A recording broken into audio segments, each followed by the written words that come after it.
Hello, and welcome to the very first episode of Gut Instinct podcast. Now, this is terrifying and slightly strange, however, it's also very exciting because this is something that I've wanted to do for the longest time, and I kind of thought there is nothing stopping me. So here I am.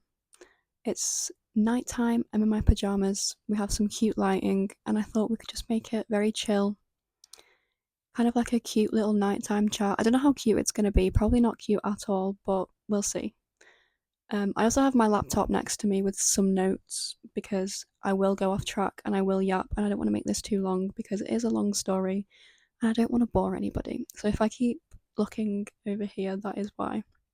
I'm also going to try and look at the camera and not at myself, but I don't know. I don't know what I'm doing. I'm new to this, so just bear with me, please. So, for those of you who don't know who I am, which is probably a lot of people, my name is Liv. I am 19 and I was diagnosed with Crohn's disease when I was 13 in July 2019. Which is. I feel like it's not a long time ago at all, but it feels like such a long time because it's just something that I've kind of got used to. And I kind of wanted to create this podcast kind of like as a bit of an outlet for myself because it does get very lonely.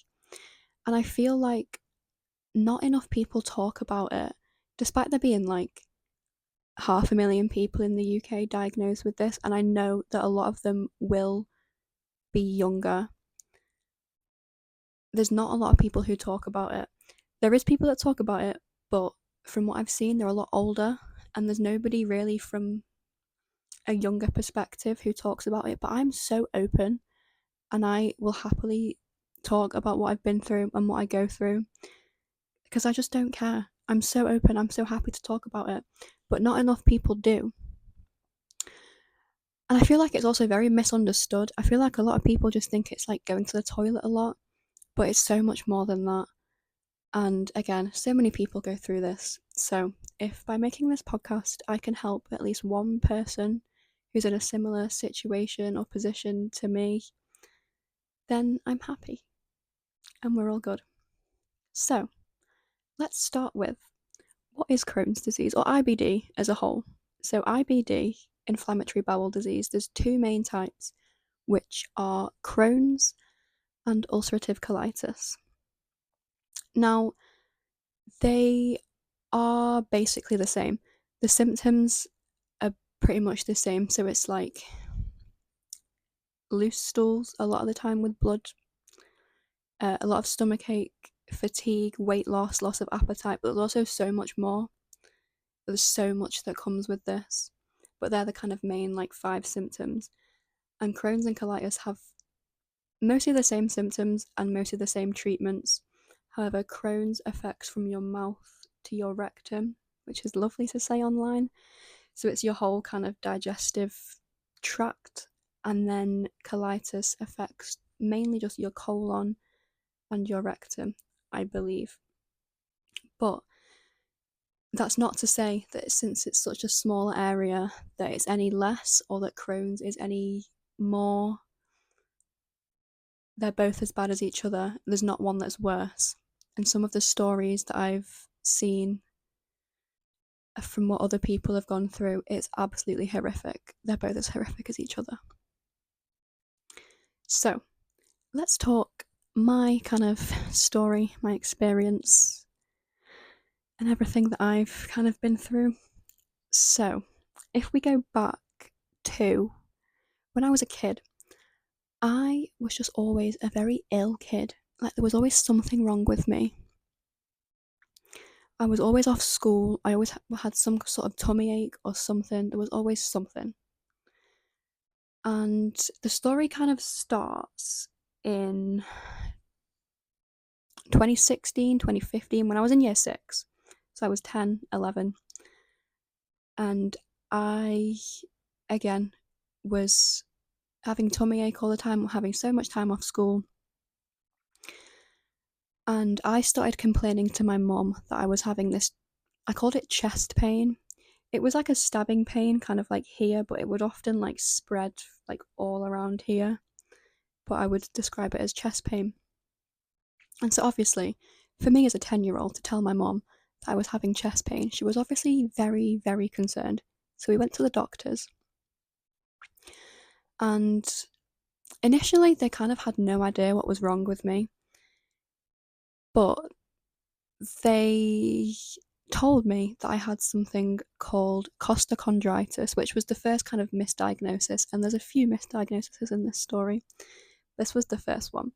So this costochondritis, they told me this is what was wrong with me, which now, looking back, makes zero sense, because this is something that's supposed to go away within a couple of weeks, and it goes away on its own. And they tell you to take ibuprofen for it, which is something that you should never ever take with Crohn's or colitis, because it can just make things so much worse. But I was told by the doctor that this is what I should take, so I took it, and nothing worked. So we were back and forth with this pain all the time. And then they put it down to anxiety, which, to be fair, it could have been. I feel like the two definitely could have been correlated, because at the time as well, I was having a lot of problems at school, just with like friends and stuff, just like normal kids being horrible to each other. I was always having problems with girls and boys at school. People were just horrible. And just, kids are just horrible in general. So I hated school, and it could have been anxiety. And now, as an adult, I do tend to sometimes get that chest pain when I'm anxious, nowhere near as bad. But it could have been anxiety. But nobody knew, essentially. Nobody knew what was wrong with me. And so this pain just went on for years, back and forth to the doctors all the time. It would kind of like flare up from time to time. Like I'd go a few months without having it and then it'd come back. But it never fully went away. And we'd just go back and forth to the doctors. They'd do blood tests, and nothing would ever show up on the blood tests either. So I was just a mystery, essentially. And then when I turned 13, this is when my first proper flare up started. And it was horrific. So it kind of started with just having like no appetite. I was never hungry. I was always tired. I was losing weight. And this obviously sparked a massive concern for my mum, because at the time I was also being bullied at school. I was in year 9, and to have all that going on, it was not a fun time, and my mum was concerned. So we went to the GP again, and they decided that because of the things going on at school and because of these symptoms, they decided that what the problem was, that I had an eating disorder and that I was depressed, which was not the case at all. Like, yeah, I was sad because, people were being horrible to me at school, but I wasn't depressed. I was just really ill and nobody knew. But that's what they decided. So they referred me to CAMS, which I feel like a lot of people are going to know what CAMS is, and it's just, it might work for some people, didn't work for me, doesn't work for a lot of people. They're just a bit rubbish. But I went through the kind of 10 sessions that they give you at CAMS, and it wasn't helping because I was there for the wrong reasons. They were treating me for an eating disorder that I didn't have, and they were weighing me every week. And obviously I was losing weight because I was so ill, and it wasn't just like little tiny bits of weight, like it was like kilograms at a time. And so I was just being treated for the complete wrong thing. And I do remember actually the therapist saying to me at one point that he had no idea why I was there, because I wasn't really willing to talk to him. Like I would speak to him about like what was going on at school and stuff like that, but I don't think he really thought that was bad enough to need therapy. I don't know, but he said that he didn't know why I was there, and I was like, to be honest, me either. But while I was having these sessions, this is where the kind of like tummy problems started getting worse as well. So I started having blood when I went to the toilet. And so I told my mum about this, and she was like, that's not good. So we went back to the GP, and I remember this GP appointment so well. It was with a practice nurse, and she was absolutely amazing. So we go into this appointment, we tell her kind of everything that's going on. I was going to the toilet like 15 times a day with blood, and she did a full kind of examination on me. She felt my stomach. She looked up my bum, which was not pleasant. I mean, it's not something that's pleasant anyway, but for a 13-year-old girl, having a doctor look up your bum, not nice at all, but it was something that she had to do. So she did that. And after doing this full kind of examination, she was like, something's not right. And this was the first time that anyone had ever mentioned the word Crohn's. Now, I, at the time, had no idea what this was. Like, no one in my family has it. I'm the only person in my family to be diagnosed with this. And I had no idea what it was, never heard of it. And she mentioned this word, and I was like, what is that? But she referred me to a paediatric doctor at our local hospital for an appointment with him because he was more specialist, obviously. But where we lived at the time, it was a very small area, and the hospital was very small, and they didn't treat children with IBD. And obviously, this practice nurse had suspected that I had Crohn's, wanted this doctor to check it out, but he couldn't really do much because that hospital didn't treat children with IBD.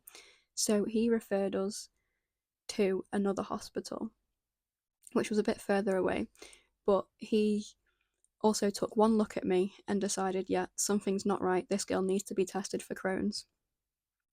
And so, yeah, he sends this referral. And because this doctor was so amazing, I will always remember this doctor because I genuinely, without him, I wouldn't have been seen as quickly as I did.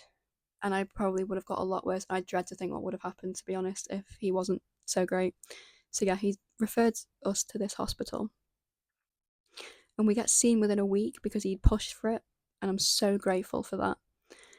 And I remember me and my mum, we make our way to this hospital, which was like an hour away.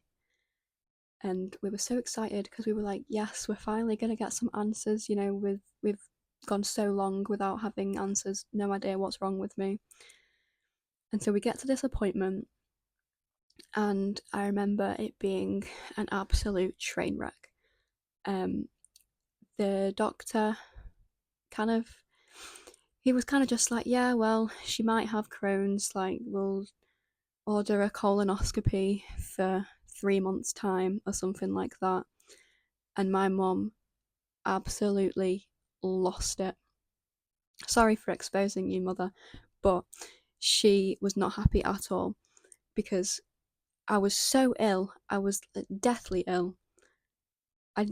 Yeah, it was not good. And for us to be told that we would be getting a colonoscopy within 3 months' time, by then, I dread to think what state I would have been in. So my mum absolutely breaks down in tears in this room, and the nurses come in and they're all like, what's going on?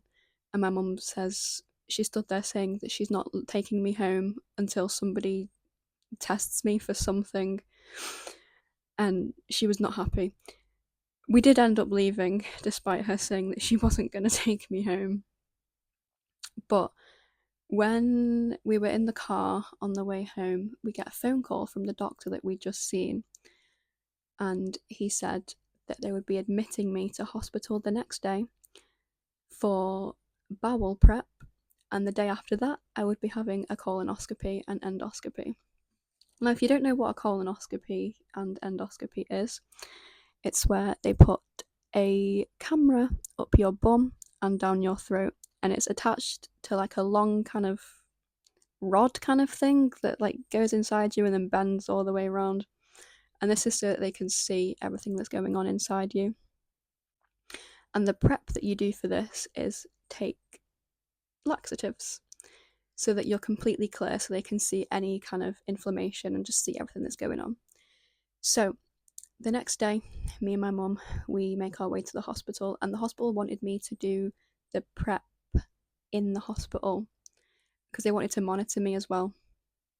So we get there, And I remember this is something that I really miss about being a kid as well with Crohn's.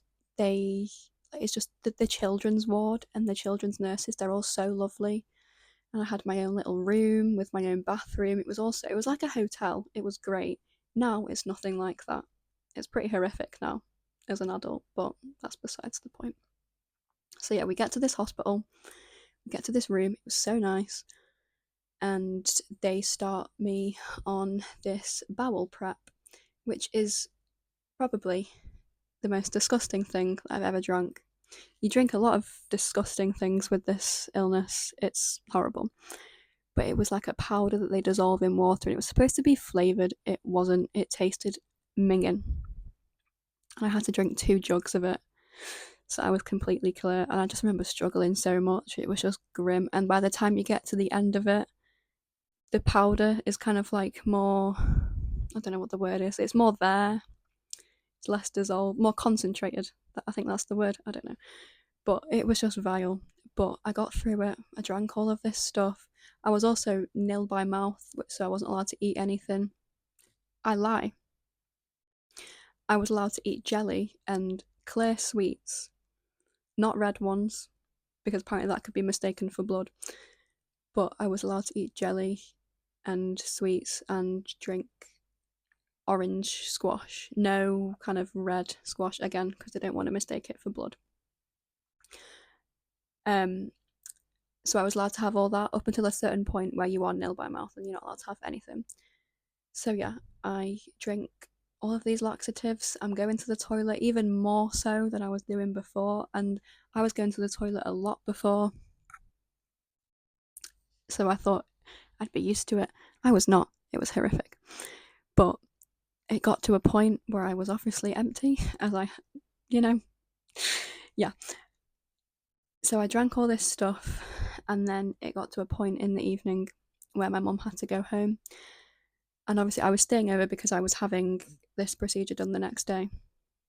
My mum had to leave me there, and this was the first time that I'd ever stayed in hospital by myself, but my mum couldn't stay with me because I have siblings. She had to go home and look after them. And so she leaves me, and I'm in this hospital room all on my own. And this is where I had my very first panic attack, which was awful. I'd never had a panic attack before. I didn't know what was going on. I was hyperventilating. It was horrible. And I remember pressing the button for the nurse because I didn't know what was going on. I thought I was dying. And she comes in and she's like, "Are you okay? Do you want a paracetamol?" And I was like, "Yeah, you know what? Go on then. If it'll help, I'll have a paracetamol." It didn't help, but appreciate it. Thank you. So I stay the night. I don't think I got very much sleep. You don't in hospital. And I was scared because I was alone and I was young. But the next day, in the morning, they bring me a hospital gown and some really lovely shorts with a slit at the back, which is what I was going to be wearing for my procedure because they don't want you to be like fully exposed when they're doing it. So they bring me that and they kind of like go through kind of what's going to happen. And then a short while later, I get taken down for this procedure. Now, this is also another thing I miss about being a kid, is that for these things, colonoscopy, sigmoidoscopy, endoscopy, you get put to sleep for them. As an adult, you don't. You have to do it awake, and it's horrific. So, I miss that. But yeah, the next day, I get taken down to the endoscopy suite, I think it's called. And this was terrifying. This bit's quite hard to talk about because it's just sad. It was a very scary experience. So I get taken into this room on this hospital bed, and there's all these machines, there's all these people, and it was scary. I was bawling my eyes out because I was also really scared about being put to sleep as well. I'd never been put to sleep before, ever. So I was just crying my eyes out in this room, so scared. And at the time as well, before I got ill, I used to do cheerleading. And I remember speaking to one of the nurses obviously, about it. I don't know why I told her this, because I never went back to cheerleading.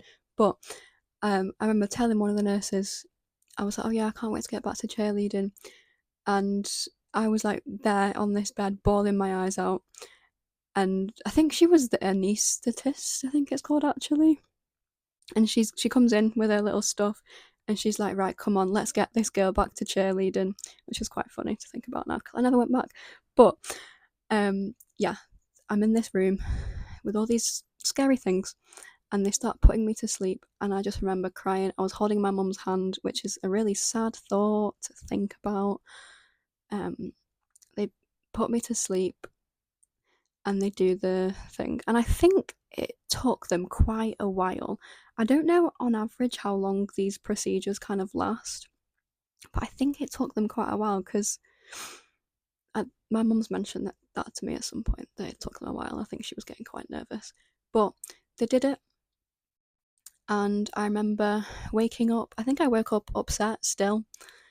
I'm pretty sure I woke up crying. I went to sleep crying and woke up. Like, time just didn't stop for me, essentially. And the first thing that I said to my mum when I wake up, which is again a very sad thought to have, was it was either, do I have Crohn's disease, or do they know what's wrong with me? And that thought just breaks my heart. Like, little 13-year-old me, like, I was so upset. And I say to my mum, oh, do they know what's wrong with me? It literally breaks my heart to think about that. But she said yes. And I remember being happy that I had Crohn's disease. I don't know why, but I was happy. So that was all over. And I get taken back to my lovely little room, and we're just kind of there. And we get visited by so many people, because obviously it's kind of like a complex thing. It's a big diagnosis to have. So there's so much that you need to be told. And we obviously didn't really still know what it was. So we get visited by the IBD nurses, and they kind of tell us about the diagnosis and what was kind of wrong with me. They tell us about Crohn's and Colitis UK as well, which is a really good charity. And if you suffer with Crohn's or colitis, I really recommend checking out their website. They have loads of information. They have a membership as well. I'm actually not a member myself. I used to be, but I'm not now. But if you get the membership, they give you something called a can't wait card. And it's essentially just a little card that has some information on it, has your name on it, and it entitles you to use public toilets, or just like toilets that maybe wouldn't be as accessible to most people. But if you go somewhere, if you're out and about and you really need to go to the toilet, which happens a lot, you can go in, you can show their card, and they're not supposed to push you away. They're supposed to let you. You also get a radar key, which is again for disabled toilets, which you are entitled to use if you have Crohn's or colitis, because not every disability is visible. But yeah, so they tell us about that, and then they tell us about the kind of treatment, and yeah, so that all happens, and then we get visited by a dietitian, because the treatment they wanted me to have was an 8-week liquid only diet, so no food at all. I also got put on a tablet called azathioprine, which I don't take anymore because the side effects were horrible. They made my hair fall out, and again, as a young girl, not something that's really fun or enjoyable for your hair to be falling out. Not fun. So I don't take that anymore. But I originally got put on that, and then I was put on some antibiotics as well for some kind of infections that they found. I was on so much medication. I was taking like around 20 something like that, tablets a day at one point, which was a lot. But yeah, we get visited by a dietitian who kind of tells us about this liquid only diet that they wanted me to try. And it was these drinks called Ensure drinks. some people might know what I'm talking about, but they're awful. They're supposed to be flavoured, and the flavours are just grim. They think they let me try some flavours, and at first I was like, yeah, this is great. Like, it's just like a milkshake. It's yummy. And then after you've drank like a full one, you're like, nah, it's grim. So I choose my flavours, and I also had something called modulin as well, which again, disgusting. It's kind of like baby formula. It comes in a tin and it's like a powder, and you mix it with water. And the plan was for me to drink this for the next 8 weeks. And you weren't allowed any solid food. You were allowed to have boiled sweets and maybe something else. And you were allowed like clear, you're allowed water. I think I was allowed Sprite as well, because I do remember being on the way back from hospital and going to get a Sprite from McDonald's because that was all I was allowed. So yeah, they tell me about this liquid diet, and I was like, not too happy about it, to be honest, at all. But again, it was something that I was just going to have to deal with. I do remember as well the dietitian saying to me, she was like, "Oh, you look like you're about to cry," which I'm pretty sure made me cry, because why would you say that? But anyway, I started on this liquid only diet, and the modulin as well. You could mix it with Nesquik, which now means I can never drink Nesquik again. And I used to love Nesquik, but every time I even look at it, it just takes me back to that time, and it's horrible. They gave me the option as well for this liquid diet to have it through a NG tube, which is a tube that goes up your nose, down your throat, and into your stomach.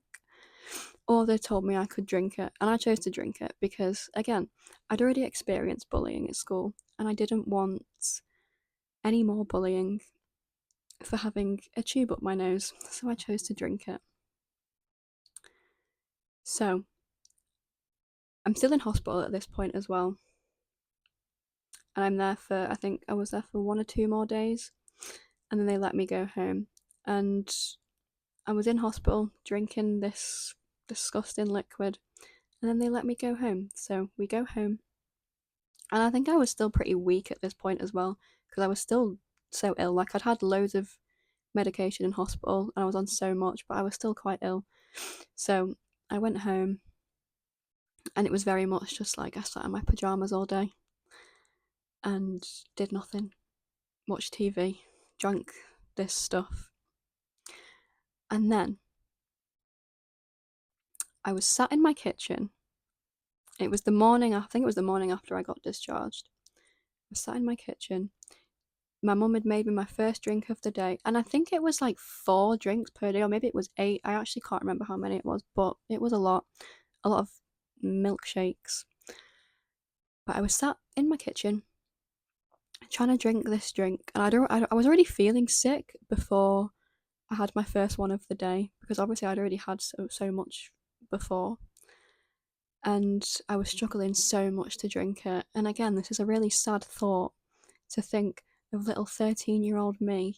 I was so fragile trying to drink this milkshake. It's just so sad. But I remember sitting there trying to drink it, and I was like, I'm going to be sick.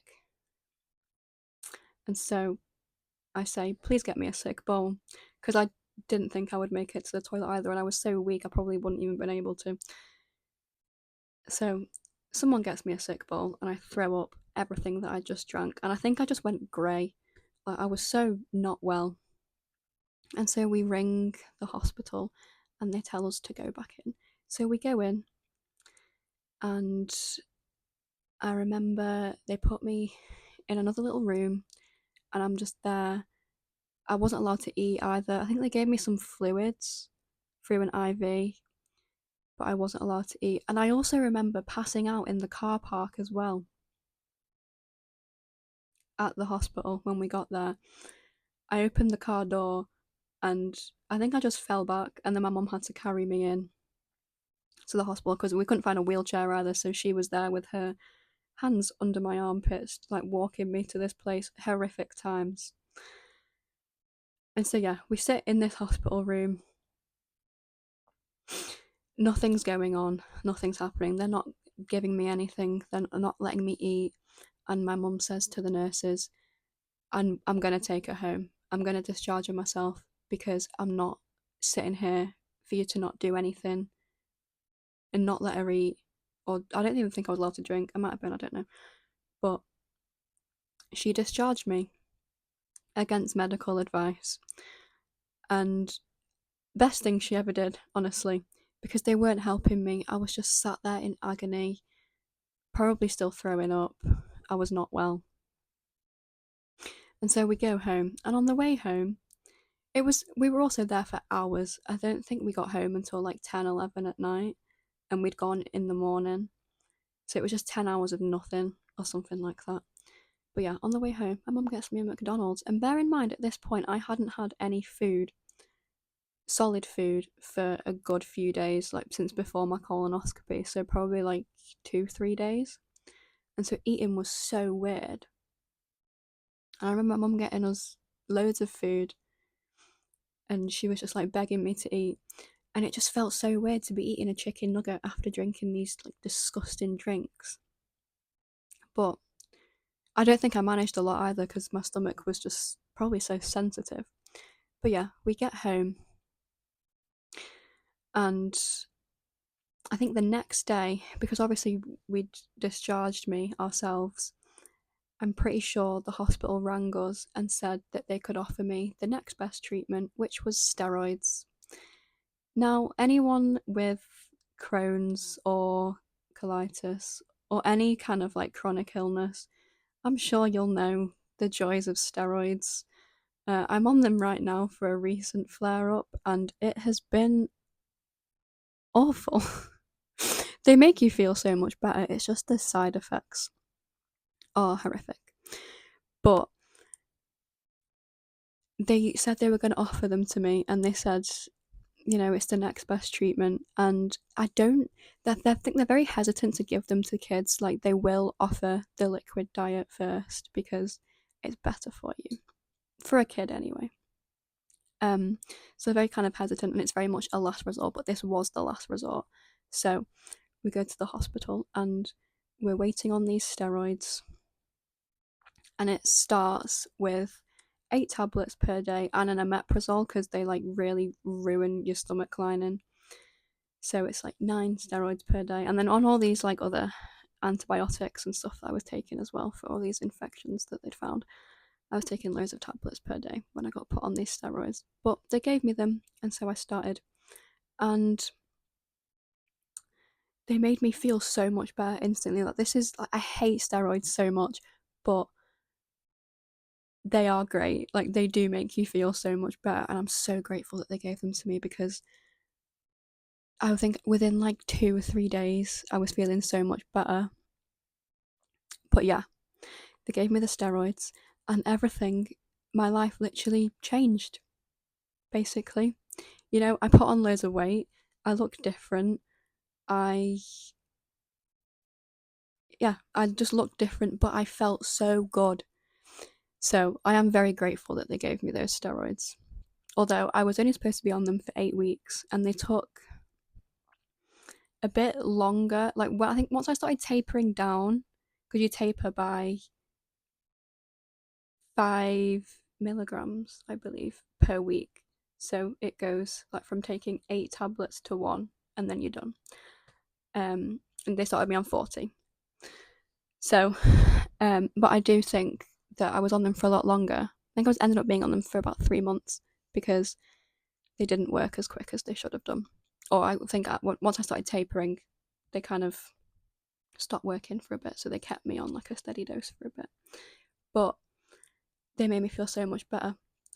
And then around a couple of months later, after I'd finished the steroids, they started me on a biologic drug, which I'm still on to this day. It's called adalimumab, and it's just an injection that you do every 2 weeks into your stomach or your thigh, just any bit of like thick skin really. And it's literally like just like an EpiPen kind of thing. You don't see the needle, you just shove it in your leg and it's done. So easy. They gave me the option actually between that or an infusion, but I chose the injection because going for an infusion didn't appeal to me because I was also still at school. And going in for like I think it's goes on for a few hours, but having to travel to hospital as well, because since we also lived so far from the hospital, I was like, no, just give me the injections. So they gave me the injections, and I got put on them around October time. And again, I'm still on them to this day, and they changed my life. I felt like a normal person again, and they put me in remission for years up until my most recent flare up, which is irrelevant to this. But that is kind of where the story ends, and I feel like it's been a bit of a whirlwind. I don't really know how well I've explained it, but regardless, I hope this was enjoyable to watch. And thank you so much for watching, genuinely, I really appreciate it. And I really hope that by me sharing my story, it's helped some more people understand what Crohn's is and what like living with it is like. And yeah, thank you so much for watching. Please subscribe. I hate this. This is so cringe.